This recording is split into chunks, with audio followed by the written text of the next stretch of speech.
Coach, tough loss. You were on a run of 4 games, but that is ended now, and the journey has ended. Let's reflect on today's game. The first innings, the power play. What do you think? What went wrong with the approach?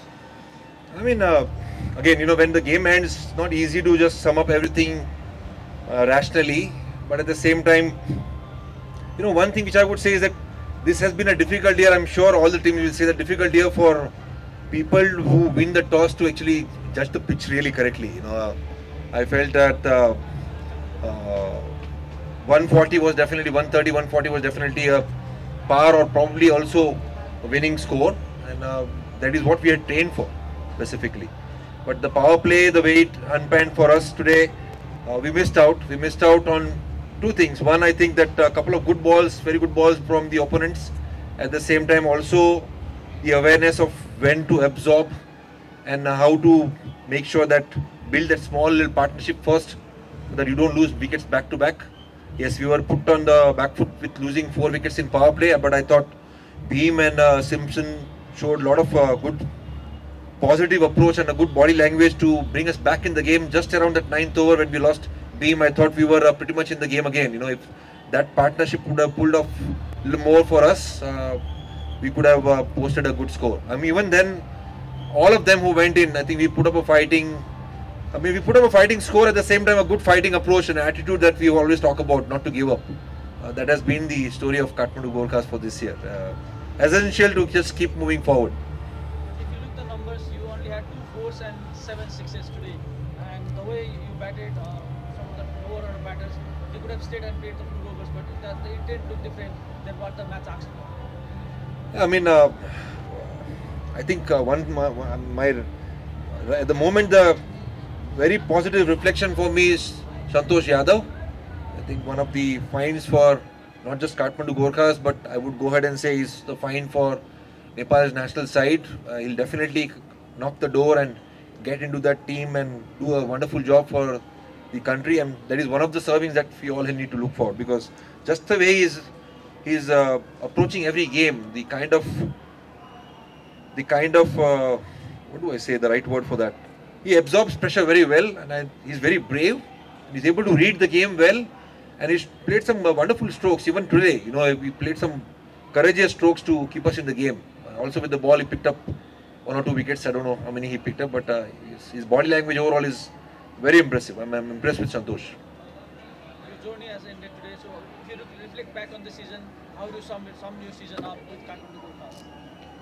Yeah, I mean, like I said, we prepared this year for ensuring that the skills that we bring into this team, and I pretty much was, aware of what TU ground brings us, and the message was very clear: spin to win, bring out power scores 140, 150, and we missed out. That is the thing.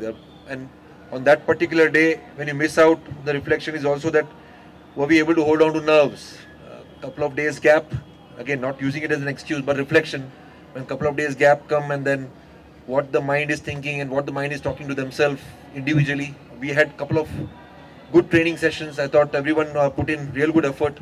But on that particular day when the game starts, how much you're present, holding on to nerves and being hungry out there, desire to build your own individual story along with the team story. That's where we missed out, I think. Losing Erasmus, I think that hampered a lot on your batting balance. And we saw that today as well. You have to change number 3 quite often as well. So how do you see that as a loss? Losing Erasmus at the middle? I mean, again, Erasmus did a wonderful job in that last game when he stitched that partnership with Simpo. But again, all the players were picked for the right reasons. We knew to go to IL T20. At the same time, we knew what Sunny can bring in. And at the same time, Sunny had some good memories from the past. I think he started off well today, hitting that 6. His strength is to actually take down spinners. Unfortunate to get a good ball from Temperman and was sent back to the dressing room. But on any other day, you never know. But it's like walking into the unknowns. But yes, we definitely missed Erasmus, because he's not just a player or a batter, but he's also a leader who's gelled up very well in this Kathmandu Gorkhas franchise. Talking about leader, how do you see Casey's performance with the ball, with the bat at some times as well, and as a leader, how do you find working with him again? Oh, who you're talking about? The current Casey. I think he stepped up beautifully. Look at what he's bringing in with new ball. Most of the times he has picked up wicket in his first over. Last game when we were defending 160 odd against Pokhara, he came back and he bowled fantastic 2 overs. They needed 6 wickets in hand or 5 wickets in hand. They needed 9 and over, and he bowled brilliant 2 overs.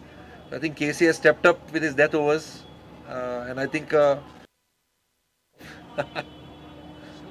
summing up overall, so you played all the teams, you know the players in and out. With 3 teams to go, who do you think will be lifting the trophy at the end of the season? Difficult to say. Everyone has, done some errors as well. Frankly, I would say Sudhir Pachim were really pushed to the corners by us in that first game, opening game against them. We should have beaten them hands down, which didn't happen on that day. But every team is vulnerable on that particular day, so it will come down to skills. Who is presenting the skills and executing those skills under pressure? Uh, Partnerships will make huge difference to every team. I'm not putting any one name. But at the same time, I thought, Lumbini Lions have come from behind. They are also on a winning streak right now. Probably they've now won 4 games in a row. So that also builds confidence. Lastly, so Nepal is going to play the World Cup and all the games are in Mumbai. You know Nepal cricket more better than anyone else. So how do you see this NPL sort of platform as feeding players to the national team and how the players have stepped up? I wouldn't connect that to the World Cup and Wankhede because the pitches are going to be very different. That's what I believe. Wankhede is a high-scoring pitch, 200 average scores over there in T20s. But NPL as a product, obviously, it's bringing out 2 years in a row now. It's bringing out new faces. Sher Malla has stepped up with new ball. You could see very clearly that the kind of mixed bag of tricks he's bringing in. Quite a few players from different teams have stepped up. I thought Jora handled pressure well today. It looked like the game was a little tight at that point, but he handled pressure well. Overall, NPL will keep producing players is what I feel. Obviously, we played under lights this year, which is another step forward. This product will keep on getting bigger every season, every year. It is very important. It is very important that the governance stays united. It's very important that Nepal fans keep supporting this dream. It is very important that they look at the vision. Vision always serves purpose, and this is a big vision.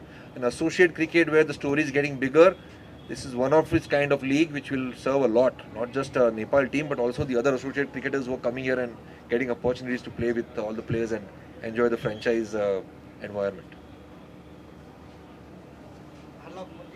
Reading in hindsight, we could have fixed number 3 batting position because I think Kathmandu local try 4 5 position in slot.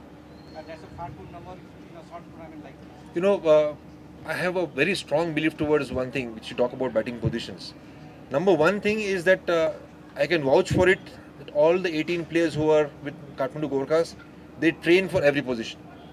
And I say that for a reason. T20 is a format where you'll always be challenged by the skills from the opponents, and you need to also throw them off with good skills which you can present. It is not just a trial basis thing, not an experiment. Sunny was sent in today was to again to put them on back foot. Very clearly in that over he took down Sher Malla with that very particular positive shot. But to answer you clearly, we don't believe in very fixed batting position apart from the openers, and everyone is trained for it. Everyone is trained for it. We train at least 7-8 players to face new ball.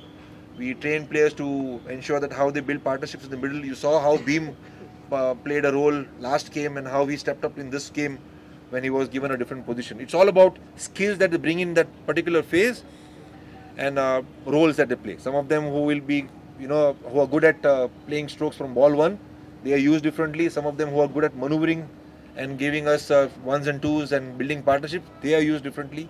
That's how we have tried to build this blueprint around batting. Was it planned to stay hold the Adil back for a couple of overs at the last and expect other to build the partnership? Yeah, I think what we missed out was enough resources for the last 5 overs. That has been the formula that worked for us in the last few games. We lost quite a few extra wickets, which shouldn't have been the case. We should have at least had 5 wickets in hand going to last 5 overs. But again, Adil is designed for that last 5 overs. He's kind of a finisher on that particular day. When the ball hits his bat, it will go out of the park, and he has to play that, see the ball, hit the ball, roll. All good.